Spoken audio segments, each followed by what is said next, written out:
신문 읽어주는 남자입니다. 오늘 저희 김진애의 돌직구쇼에서는 윤미향 당선인과 관련된 의혹과 논란에 대해서 오늘 집중적으로 파헤쳐보겠습니다. 논란이 됐던 안성 쉼터 말고도 윤미향 당선인이 경매로 구입했다는 수원의 아파트의 구매 과정과 그 자금 출처가 상당히 수상하다는 지적이 불거져 나왔기 때문입니다. 과연 이 외에도 어떤 의혹과 논란들이 오늘 새롭게 불거졌는지 상세하게 하나하나씩 짚어보겠습니다. 오늘 조간신문 함께 하시죠. 먼저 동아일보입니다.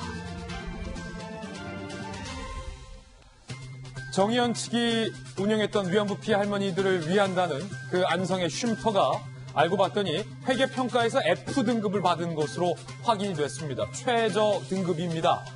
급기야 이용수 할머니는 쉼터를 지은지도 몰랐다라고 오늘 동아일보 기자와 인터뷰를 했습니다. 이용수 할머니도 모르게 운영이 됐고 구매가 된 이 쉼터, 과연 위안부 할머니를 위한 쉼터라고 볼 수 있을까요? 2015년 공동 모금에는 굉장히 부실하고 부정확한 회계에 대해서 경고 조치를 한 사실도 새롭게 드러났습니다. 영수증도 마련되지 않았다는 겁니다. 절차 위반이다. 최하 등급을 준 겁니다.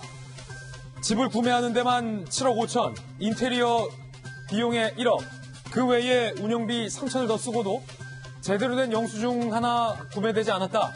따라서 회계평가의 F등급을 받았다. 과연 적절한 일일까요? 비판과 논란이 예상됩니다. 잠시 후에 상세히 이야기해 보겠습니다. 다음 신문입니다. 이번엔 중앙일보입니다.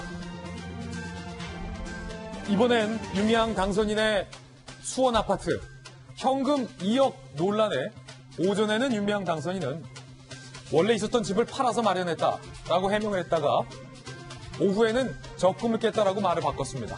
다시 말해서 애초에 말을 했던 윤미향 당선인의 아파트 구매와 관련된 해명이 사실과 다른 거짓으로 드러나자 오후에 말을 바꾼 겁니다. 말을 바꾸는 데는 불과 8시간밖에 걸리지 않았습니다. 잠시 후에 곽상도 의원이 제기한 의혹 상세하게 이야기 나눠보겠습니다. 다음 신문입니다. 이번엔 조선일보입니다. 미국의 원격 진료가 올해 28배 늘어서 10억 건에 육박했다고 합니다. 코로나19 전국과 맞물린 것 같습니다. 병원 진료를 넘어선다. 코로나가 부른 전 세계 원격 진료 시대에 대해서 조선일보는 주목을 했습니다. 다음 신문입니다. 이번엔 한국일보입니다. 미국과 중국이 상당히 민감한 시기에 삼성전자의 이재용 부회장은 얼마 전 대국민 사과를 한 후 어디에 갔는가 봤더니 중국 시안의 삼성 메모리 반도체 사업장을 찾았습니다. 사진에서처럼 말입니다. 이재용 부회장은 시간이 없다라고 강조를 했습니다. 삼성의 유일한 해외 메모리 반도체 기지라고 합니다.